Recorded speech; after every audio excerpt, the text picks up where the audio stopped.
আসসালামু আলাইকুম রহমতুল্লাহ বারাকাতুহু। স্বাগতম জানাচ্ছি প্রত্যেককে ফার্স্ট টিউটোরিয়ালে। সাইফুল ইসলাম বলছি। আশা করি তোমরা সবাই ভালো আছো এবং সুস্থ আছো। এসএসসি এবং এইচএসসির কিছু ফ্রি কন্টেন্ট নিয়ে আমি তোমাদের সামনে হাজির হব সপ্তাহে অন্ততপক্ষে 3 থেকে 4 দিন ইনশাআল্লাহ। তোমাদের যাদের যেখানে সমস্যা আছে তোমরা চাইলে আমাকে জানাতে পারো এবং ওই অনুযায়ী আমি তোমাদের ক্লাসগুলো প্রোভাইড করব। বাট অবশ্যই আমার নিজের একটা মতামত আছে যে কোনটার পরে কোনটা দিলে ভালো হয়, সেই অনুযায়ী আমি যাওয়ার চেষ্টা করব সব সময় ইনশাআল্লাহ। তো আজকের ক্লাসটা হবে হচ্ছে গিয়ে প্রিপোজিশন নিয়ে। এই প্রিপোজিশনের ক্লাসটা শুধুমাত্র যে এসএসসি স্টুডেন্টরা করতে পারবে তা কিন্তু না, এই ক্লাসটা কিন্তু এইচএসসির স্টুডেন্টরাও করতে পারবে। সেই ক্ষেত্রে আমি এখানে এসএসসি যেটা আছে এসএসসির সাথে এইচএসসিটাকে অ্যাড করে দিচ্ছি। হ্যাঁ, এসএসসির সাথে এইচএসসিটাও আমি অ্যাড করে দিচ্ছি। ওকে,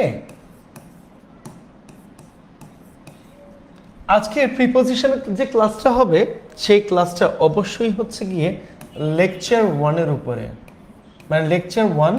এবং এই লেকচার 1-এ আমরা করব হচ্ছে গিয়ে prepositions of time. Clear? Prepositions of টাইমটা শেষ করার চেষ্টা করব। এরপরে সময় থাকলে ইনশাল্লাহ আমরা preposition of place, position and also ডিরেকশনটা শেষ করে ফেলবো। ঠিক আছে? তাই আমি আজকে তোমাদেরকে প্রিপোজিশনস অফ টাইমের যেটা আছে এইটা আজকে করিয়ে ফেলতেছি। তোমরা একটু খেয়াল করো এই প্রিপোজিশনস অফ টাইমের মধ্যে কি কি আছে। প্রিপোজিশন, প্রি অর্থ পূর্বে, পজিশন অর্থ অবস্থান। প্রিপোজিশন কথাটার অর্থ হচ্ছে পূর্বে অবস্থান।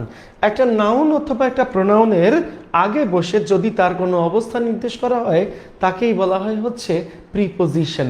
আমরা এই জিনিসটা জানি, তাই না? এখন কথা হচ্ছে এই প্রিপোজিশন কিন্তু যে কোনো সময় যে কোনোভাবে বসতে পারে।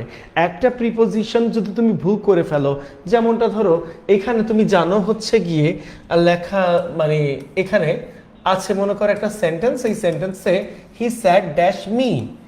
এখন তুমি জানো যে সে আমার পাশে বসছে অথবা সে আমার সামনে বসছে। এরকম যদি আমি অর্থ করতে চাই তাহলে পাশে অর্থ বোঝাতে বসবে হচ্ছে বাই বা পাশে, কিন্তু যদি তুমি বলো সামনে বসছে তাহলে এইখানে আসতে পারে ইন ফ্রন্ট অফ। ঠিক আছে? এইটা কি বোঝায়? সামনে বোঝায়।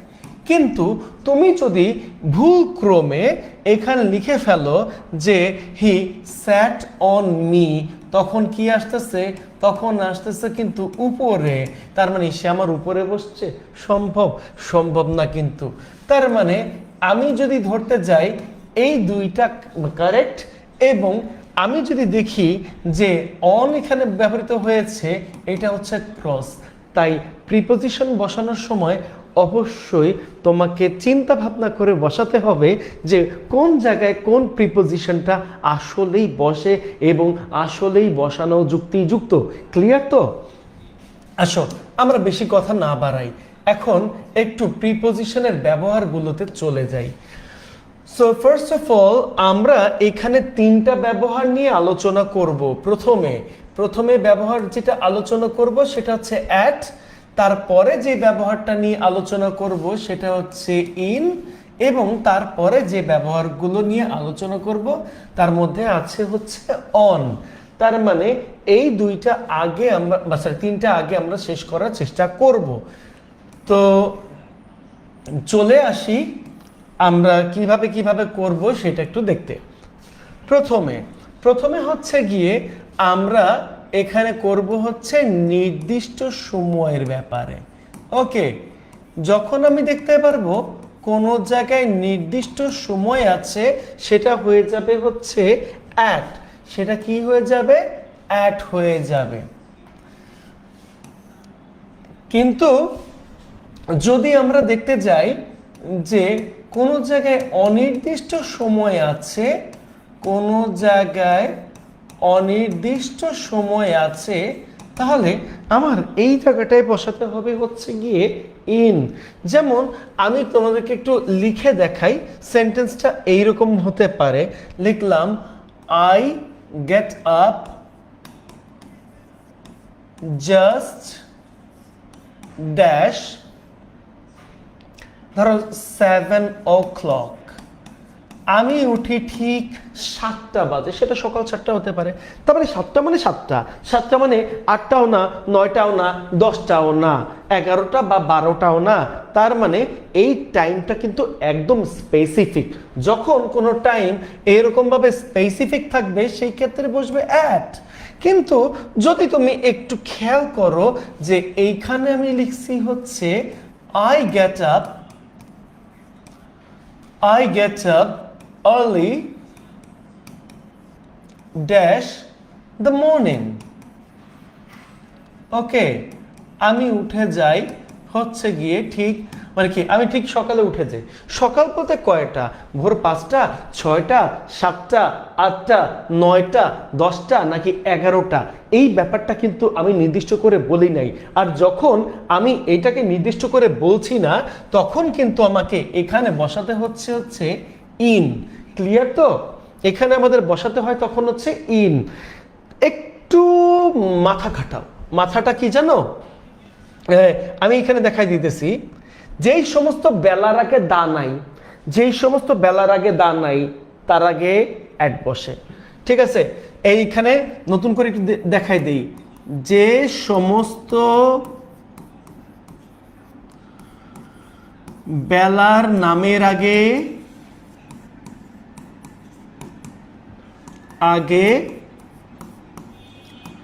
দা নাই সেগুলোতে অ্যাট বসে। আর এখানে আমি লিখে দিচ্ছি যে সমস্ত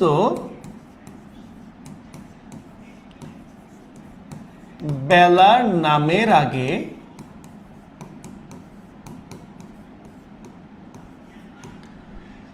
দা আছে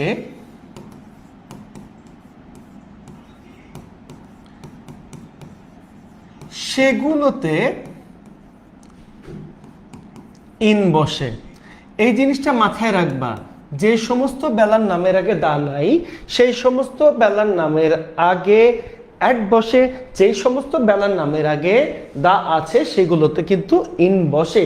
এখন একটু যদি খেয়াল করো তাহলে এখানে আমি একটু লিখি, দেখো dash late evening dash late evening I finished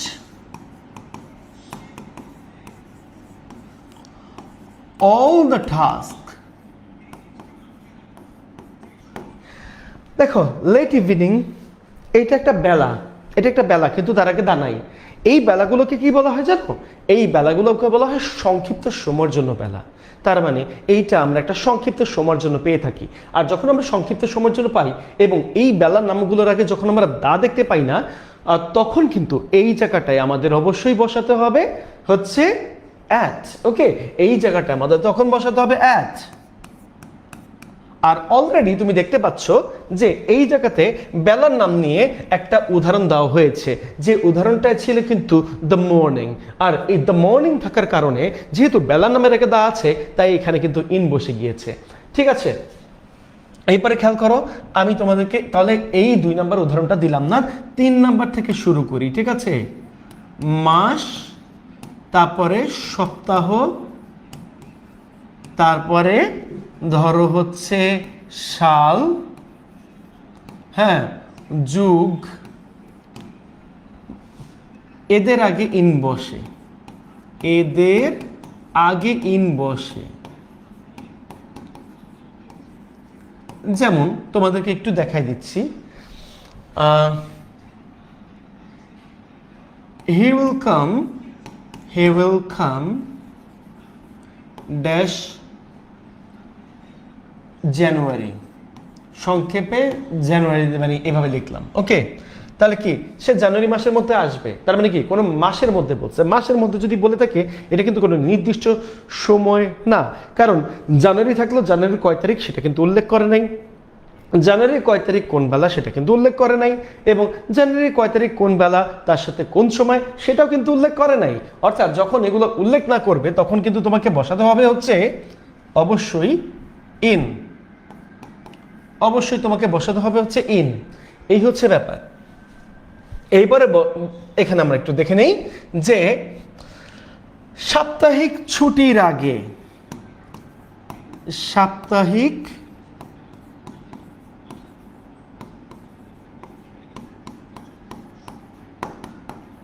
ছুটির আগে অ্যাড বসে। কিভাবে?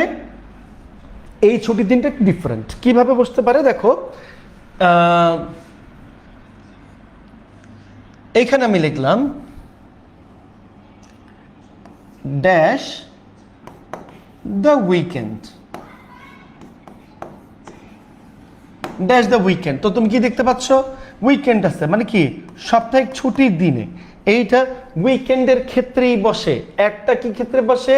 উইকেন্ডের ক্ষেত্রেই বসে, উইকেন্ডের ক্ষেত্রে বসে। কথা বোঝা গেছে? এইবার অবশ্য একটু অনের ব্যবহারে যাই। অনের ব্যাপারটা এতক্ষণ বললাম না, ঠিক আছে? অনের ব্যাপারটা যাই। এইখানে নাম্বার 1 সাপ্তাহিক বার, সাপ্তাহিক বারের নামের আগে সব সময় কি বসে? অন বসে, ঠিক আছে? যেমন ড্যাশ মানডে লিখলাম, ড্যাশ মানডে, তার মানে কি পাইতেছ? অন পাইতেছ এই জায়গায়, কারণ এটা একটা সাপ্তাহিক বারের নাম, ঠিক আছে? এখন এরপরে আসো হচ্ছে মাস ও তারিখ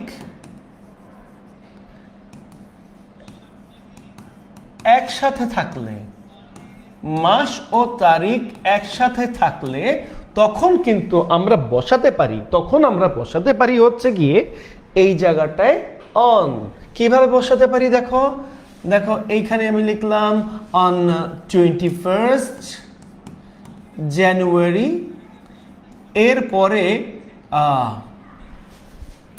এরপরে যে সাল থাকবে না তা কিন্তু না, সাল থাকলে থাকতেও পারে, ঠিক আছে? ধরো সাল আসছে 2025, সালও আছে, সাল থাকলে থাকতেও পারে, নাও থাকতে পারে। তবে মাস এবং তারিখ যদি একসাথে থাকে তখন কিন্তু তোমাকে বসাতে হবে হচ্ছে অন,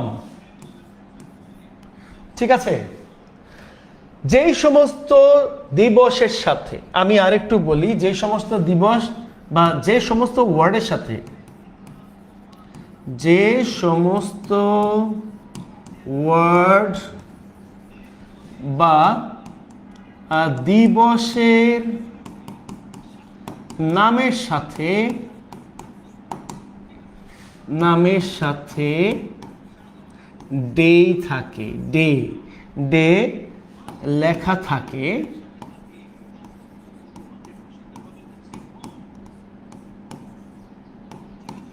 তাদের আগে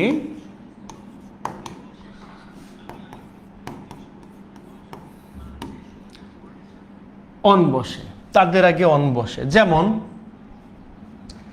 আমি আজকে যে দিনে ভিডিওটা করতেছি সেটা হচ্ছে গিয়ে ইন্ডিপেন্ডেন্স ডে, স্বাধীনতা দিবস। ওকে, তাহলে আমি কি করতে পারি? তাহলে আমি যখন লিখতেছি ড্যাশ দ্য ইন্ডিপেন্ডেন্স ডে,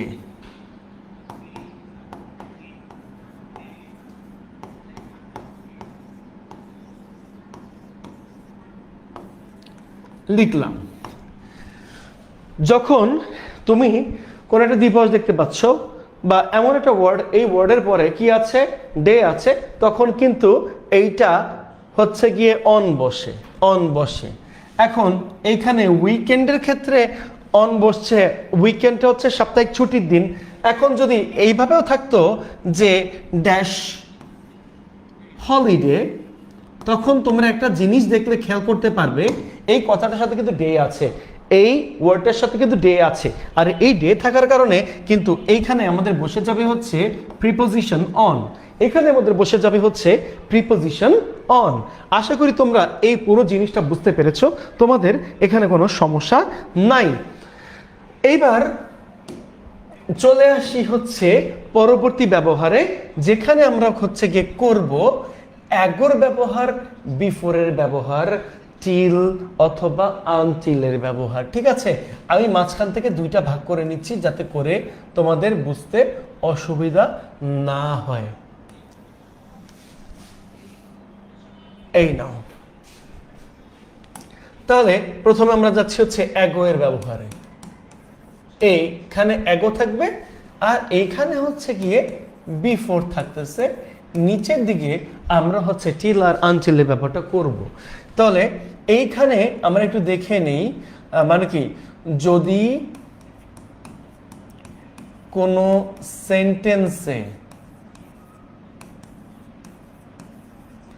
সেন্টেন্সে শাল এর পরে গ্যাপ থাকে, শাল এর পরে গ্যাপ থাকে, তখন কি করতে হবে? তখন তোমাকে কিন্তু অবশ্যই অ্যাগো বসাতে হবে। ঠিক আছে, যেমন আমি এখানে লিখলাম হচ্ছে আই মেট হিম, আমি তার সাথে সাক্ষাৎ করেছিলাম 2 years, এই পরে গ্যাপ আছে। এখন 2 years থাকতে পারে, সাল থাকতে পারে, সাল না, সরি, এখানে কোনো সংখ্যা এর পরে, আমি ভুল বলছি, এটা সরি, এটা আমার ভুল হয়েছে। ঠিক আছে, সংখ্যা এর পরে, হ্যাঁ সংখ্যা, মানে সংখ্যাটা হবে হচ্ছে সময় জাতীয়। ঠিক আছে, সময় জাতীয় সংখ্যা এর পরে, তাহলে সেই ক্ষেত্রে তুমি কি করবা? সেই ক্ষেত্রে তুমি এখানে বসাবা হচ্ছে অ্যাগো, সেই ক্ষেত্রে তুমি বসাবা হচ্ছে অ্যাগো। ঠিক আছে, বিফোরের ব্যবহার আসি, আমরা কিন্তু সিন্স আর ফরের ব্যবহারও করব। আমি কয়েকটা এইভাবে করে দেখিয়ে দিচ্ছি, এখানে তোমার টোটাল 6টা ব্যবহার হইলেই হবে। তারপরে আসো যে এই জায়গাতে দেখাচ্ছে হচ্ছে কোনো পূর্ববর্তী সময়ের আগে, পূর্ববর্তী সময়ের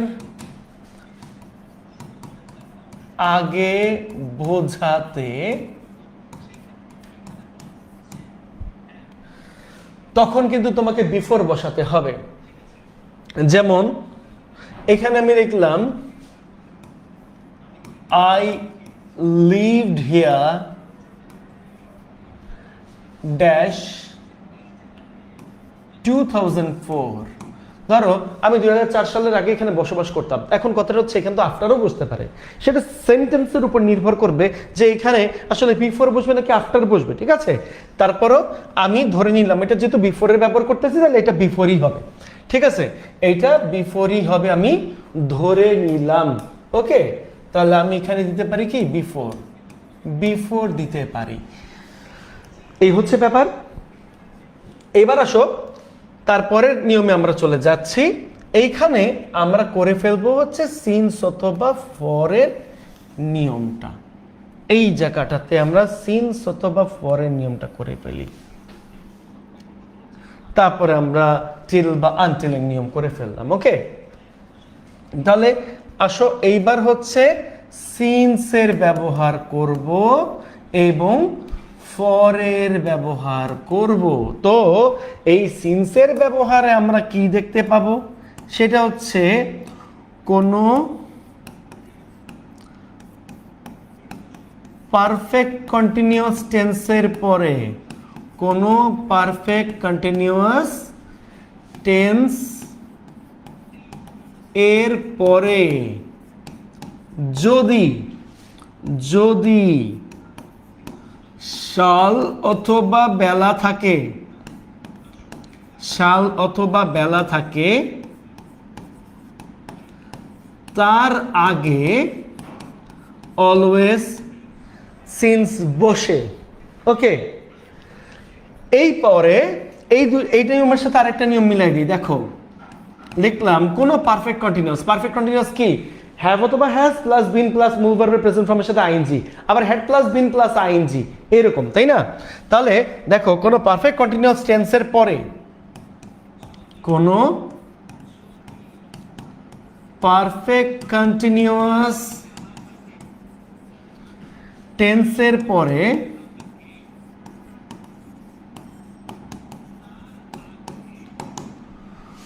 যদি সাল অথবা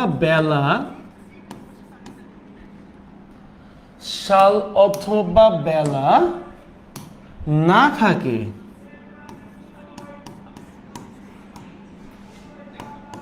তার আগে ফর বসে। যেমন নিয়মটা হচ্ছে এরকম আসবে, ইট হ্যাজ বিন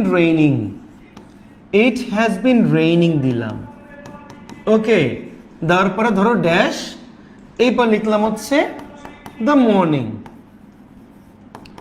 মর্নিং, ওকে। আবার এখানে লিখলাম হচ্ছে it has been raining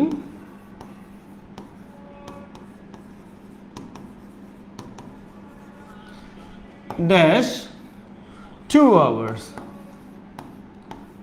ওকে। এই হচ্ছে ব্যাপার।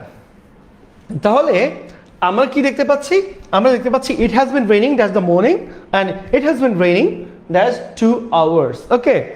তোমাদেরকে একটু জানাই রাখি, তোমরা যারা এফটি থেকে আমাদের ইংরেজি কোর্সে ভর্তি হতে যাও, আমরা অলরেডি EBI 4 লঞ্চ করেছি এবং তার পাশাপাশি আমরা কিন্তু দুর্বার 27 এবং 28, স্পেশালি এসএসসি 27 এবং 28-এর কোর্স ব্যাচ আমাদের চলমান আছে, ঠিক আছে।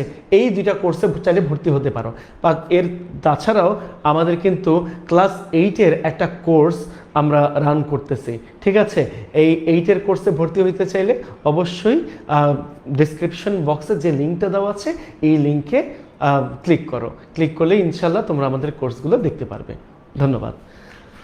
তো চলে আসি এবার, it has been raining dash the morning. তুমি দেখতে পাচ্ছ কি এখানে কিন্তু কি আছে? দ্য মর্নিং আছে। তার মানে আমরা কি পেলাম? আমরা এইখানে দেখতে পাচ্ছি এইটা হচ্ছে গিয়ে একটা বেলা, তার মানে সাল অথবা বেলা আছে, আবার এইখানে পারফেক্ট কন্টিনিউয়াস টেন্সও আছে। তাহলে সেই ক্ষেত্রে তোমার কাজ হবে কি? সেই ক্ষেত্রে তোমার কাজ হবে এখানে একটা সিন্স বসানো, এইবার তুমি যদি একটু খেয়াল করে দেখো তাহলে আমরা কি দেখতে পেলাম যে কোন মানে পারফেক্ট টেন্স আছে, মানে কি এটা কোন যে কোনো পারফেক্ট টেন্স আছে, সেটা প্রেজেন্ট পারফেক্ট হোক, পাস্ট পারফেক্ট হোক, ফিউচার পারফেক্ট হোক, তার সাথে কন্টিনিউয়াস থাকতেই হবে। কন্টিনিউয়াস হইতে গেলে কি লাগবে? আইএনজি লাগবে। এখন তুমি যদি একটু খেয়াল করে দেখো, it has been raining dash 2 hours, তাহলে আমি কি পেলাম? তাহলে আমি এই জায়গাটাতে দেখতে পাচ্ছ যে ড্যাশ 2 আওয়ার্স আছে, তার মানে এইখানে কিন্তু সাল অথবা বেলা নাই, দ্যাটস ওয়াই তোমাকে কি করতে হবে এই জায়গায়? দ্যাটস ওয়াই তোমাকে কিন্তু এখানে একটা ফর বসাতে হবে, এই জায়গাটাতে তোমাদের একটা ফর বসাতে হবে, ওকে, ফর বসাতে হবে। তো আশা করি আমরা বুঝতে পারছি, আমাদের কোনো সমস্যা নাই। টিল অথবা আনটিলের নিয়মটা হচ্ছে গিয়ে কোনো কিছু পর্যন্ত বা যতক্ষণ না পর্যন্ত, ওকে। টিল অথবা আনটিলের নিয়মটা হচ্ছে গিয়ে কোনো কিছু পর্যন্ত অথবা কোনো কিছু পর্যন্ত নয়। বাট আমরা এখানে টিল অথবা আনটিল তোমাদেরকে একটু মুখে বলে দিলাম। আমার মনে হয় একটা ঘর করলে ভালো হয় এখানে, তাই না? আচ্ছা, আমরা একটা ঘর করেই ফেলি, এই জায়গা থেকে একটা ঘর করে ফেলি, তাহলে তোমাদের বুঝতে সুবিধা হবে, ওকে। ছোট্ট একটা ঘর করব, নিচেরটাতে আর দিলাম না, দিলাম এখানে টিল, আর এখানে দিলাম হচ্ছে আনটিল, ওকে। টিল আর আনটিলের ব্যবহারটা ঠিক এইরকম, এই যে নাও, কোনো সময় পর্যন্ত বোঝালে সেটা হচ্ছে টিল। হ্যাঁ, যেমন wait here till I come, সেটা কিরকম হইতে পারে? সেটা অবশ্যই হইতে পারে হচ্ছে অ্যাসার্টিভ সেন্টেন্স দিয়ে অথবা ইম্পারেটিভ সেন্টেন্স। অ্যাসার্টিভ অথবা ইম্পারেটিভ সেন্টেন্সের পরে আবারও যদি অ্যাসার্টিভ সেন্টেন্স দেখা যায়, ঠিক আছে। তাহলে আমি লিখে রাখি এরকম ভাবে তোমরা এটা কিন্তু মানে নোট করে রাখো। আমি যেটা বললাম অ্যাসার্টিভ অথবা ইম্পারেটিভ সেন্টেন্সের পরে আবার যদি কোনো ঘটনা দেখা যায়, যেমন দেখো লিখলাম হচ্ছে ওয়েট হিয়ার, তারপর dash I come, wait here dash I come. তার মানে আমি কি করতে পারি, এখানে অপেক্ষা করো, এটা কি সেন্টেন্স, ইম্পারেটিভ সেন্টেন্স। এটা হচ্ছে একটা ইম্পারেটিভ সেন্টেন্স। এই ইম্পারেটিভ সেন্টেন্সের পরে আবার একটা অ্যাসার্টিভ সেন্টেন্স দেখা যাচ্ছে, তাহলে আমি এখানে কি বসাবো, তখন আমি কিন্তু এখানে ঠিল বসাবো, তখন আমি এখানে কিন্তু ঠিল বসাবো। ওকে, এইপরে যদি তুমি দেখো যে এইখানে আমরা দেখতে পাচ্ছি কিন্তু আনটিল, এই সেম ব্যবহার, ঠিক আছে, সেম জিনিস একই। তার মানে এখানেও আমি চাইলে এইখানে যা আছে এখানে যা আছে একদম সেম টু সেম রাখতে পারি, একদম সেম টু সেম রাখতে পারি, ঠিক আছে। দুইটা ব্যাপারে তুমি এটা বসাতে পারো। তাহলে এখানে কি করব, এখানে আমি লিখলাম শুরুতে অ্যাসার্টিভ অথবা মানে ইম্পারেটিভ, শুরুতে অ্যাসার্টিভ অথবা ইম্পারেটিভ সংক্ষেপে লিখলাম, হ্যাঁ, এবং গ্যাপের পরে অ্যাসার্টিভ। এমন যখন থাকবে তখন অবশ্যই তুমি কি বসাবে, তুমি আনটিল বসাবে। যেমন এখানে wait here till I come, তুমি চাইলে কি লিখতে পারো, তুমি চাইলে লিখতে পারো হচ্ছে wait here dash I come. তার মানে কি, এখানে অপেক্ষা করো যতক্ষণ না পর্যন্ত আমি আসি, যতক্ষণ পর্যন্ত আমি আসি বা যতক্ষণ না পর্যন্ত আমি আসি, দুইটা জিনিসই কিন্তু এই সেম এটা বোঝায়। ওকে, তো আমাদের এই ব্যাপারটা ইনশাল্লাহ শেষ হয়ে গেল। চলো এইবার আমরা প্রিপোজিশনস অফ টাইমের একটা গুরুত্বপূর্ণ নিয়ম দেখে নিই, যেটা ঘড়ির সময় দিয়ে হইতে পারে, যেটা ঘড়ির সময় দিয়ে হতে পারে। ওকে, আসো এবার একটু ঘড়ির সময় দিয়ে টাইমটা দেখে নিই। ধরো আমি একটা ঘড়ি আঁকলাম, এই যে ঘড়ি, হ্যাঁ, এখানে দুই ধরনের ঘড়ি আঁকবো। Wow, no ordinate. ঘড়িটা একটু দেখতে চকচকানা মনে হইলে কেমন লাগে বলো? হ্যাঁ, সাদা ঘড়ি আঁকবো না, এই কালারের ঘড়ি আঁকি। এইখানে একটা ঘড়ি, ওকে, এইখানে একটা ঘড়ি, দুইটা ঘড়িতে আমি টাইম প্রকাশ করব তোমাদের সামনে। ওকে, দেখি এটা সমান আসছে। আর যাই হোক, দুইটা এই বম্বল দাসের মতো লাগতেছে না ঘড়িটারে? এই তো গুড, এইবার ভালো হয়েছে, তাই না? এখন ঘড়িতে কি থাকবে, সময় থাকবে। সময় ধরো লেখা আছে এখানে 12টা, এইখানে 12টা লেখা আছে, এখানে 3টা লেখা আছে, এখানে 6টা লেখা আছে, এখানে 9টা লেখা আছে, আর এই পাশের টাইমগুলো ডট ডট দিয়ে আছে। সেম ভাবে এখানে একটা ঘড়ি আছে, হ্যাঁ, এই ঘড়িতেও সেম ভাবে টাইমগুলো থাকবে, জাস্ট বাকি টাইমগুলোকে ডট ডট দিয়ে একটু বুঝাই দিলাম। এখন আমি একটু দেখাই, এইখানে যে ঘড়িটা থাকতেছে, হ্যাঁ, এখানে যে ঘড়িটা থাকতেছে, এই ঘড়িটাতে আমরা ধরলাম 12টা বাজে নাই। কি 12টা বাজে নাই? কত বাজে? ধরো টাইম মানে মনে হইতেছে কি একটু হয়ে গেছে, তাই না? এইটা একটু ছোট হবে, তো এইটা একটু ছোট হবে, ছোট করি একটু। ওকে, 12টা বাজে নাই, এইবার টাইমটা ঠিক আছে। ওকে, ধরলাম এই টাইমটা হচ্ছে গিয়ে আমাদের 11টা 55, না এটা 10টা 55 ধরি, হ্যাঁ 10টা 55 ধরি। ওকে, 10টা 55 ধরি, তার মানে বোঝা যাচ্ছে এই টাইমটা হচ্ছে 11টা বাজতে 5 মিনিট বাকি, 11টা বাজতে 5 মিনিট বাকি, এরকম। আর এখানে আমি একটা টাইম দিই, এখানে আমি একটা টাইম দিই, যদিও ঘড়িটা দেখতে সুন্দর হয় নাই, মানে একটা 9 এই নিচে একটা আবার 3 উপরে, যাই হোক আমি আমার মতো করে আঁকছি। হ্যাঁ, এটা 3টা বাজে, ধরো 3টা বেজে কত মিনিট, ধরো হচ্ছে 3টা বেজে এখানে 17 মিনিট। ওকে, আমি ধরলাম হচ্ছে এইটা 3টা বেজে 17 মিনিট।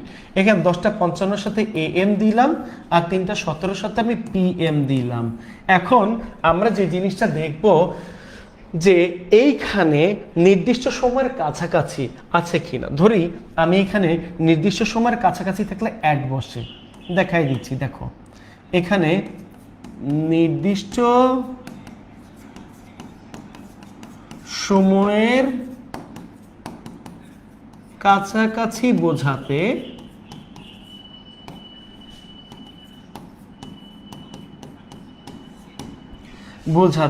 অ্যাড বসে, লিখলাম। নির্দিষ্ট সময়ের কাছাকাছি বোঝাতে অ্যাড বসে। আবার এইখানে সরি, আমি তো ভুল লিখছি, এটা তো এক না, এটা তো হচ্ছে টু, এটা হচ্ছে টু, আমি ভুল বলছি, সরি। হ্যাঁ, আর এইখানে হচ্ছে গিয়ে নির্দিষ্ট সময় পার করা বোঝাতে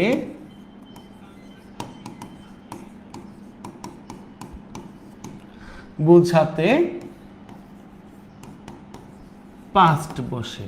একটাতে কি আছে, একটাতে আছে হচ্ছে নির্দিষ্ট সময়ের কাছাকাছি বোঝাতে হচ্ছে মানে টু বসে, আর একটা হচ্ছে নির্দিষ্ট সময় পার করা বোঝাতে পাস্ট বসে। তো সময়গুলো কিভাবে আমরা ডেসক্রাইব করব মানুষের সামনে সেটাও একটু দেখিয়ে দিচ্ছি। এই সময়গুলোকে ডেসক্রাইব করতে গেলে, যেমন এইখানে যদি তোমাকে কেউ জিজ্ঞেস করে কোশ্চেনটা যে what time is it, question হতে পারে এরকম যে হোয়াট টাইম ইজ ইট, সময় কত, এখন সময় কত। ওকে, তো তখন তুমি কি করতেছো, তখন তুমি লিখতেছো হচ্ছে গিয়ে এইখানে ইট ইজ 5, 5টা এইভাবে না লিখে আমি লিখতে পারি 5-11। এই কথাটার মানে কি বোঝায় জানো? এই কথাটার মানে বোঝায় হচ্ছে গিয়ে 11টা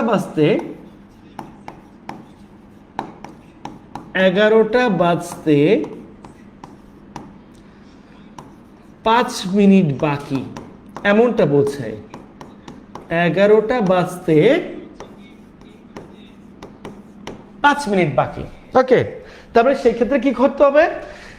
11টা বাজতে বা নির্দিষ্ট টাইম পর্যন্ত যেতে যত মিনিট বাকি থাকবে ওই মিনিটটাকে আগে লিখতে হবে। নির্দিষ্ট সময় পর্যন্ত যেতে যত মিনিট বাকি থাকবে ওই টাইমটা আগে লিখতে হবে। হ্যাঁ, এখন তোমাকে কোশ্চেন করতে পারে যে তুমি কতক্ষণ দেরি করছো, ঠিক আছে, বা মানে কতটুকু টাইম লেট করছো, বা কোশ্চেন করতে পারে হোয়াট টাইম ইজ ইট।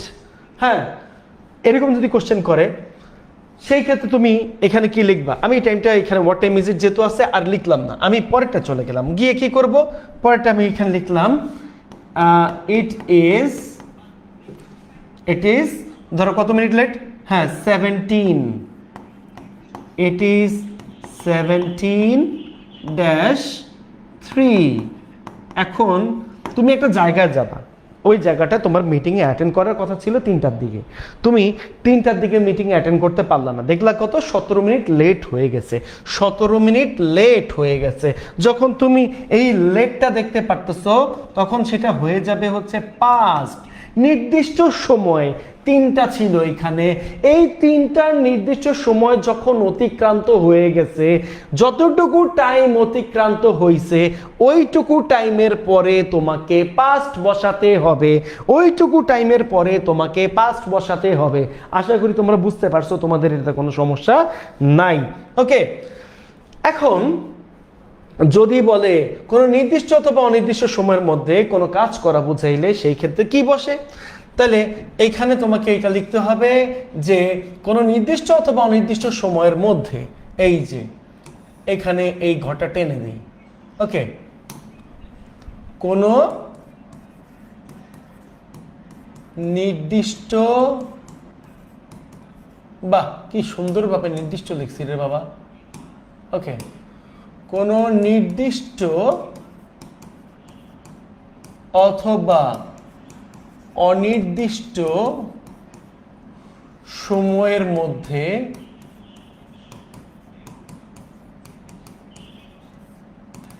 কোনো কাজ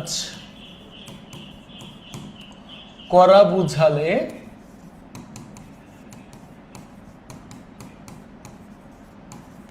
ওই নির্দিষ্ট অথবা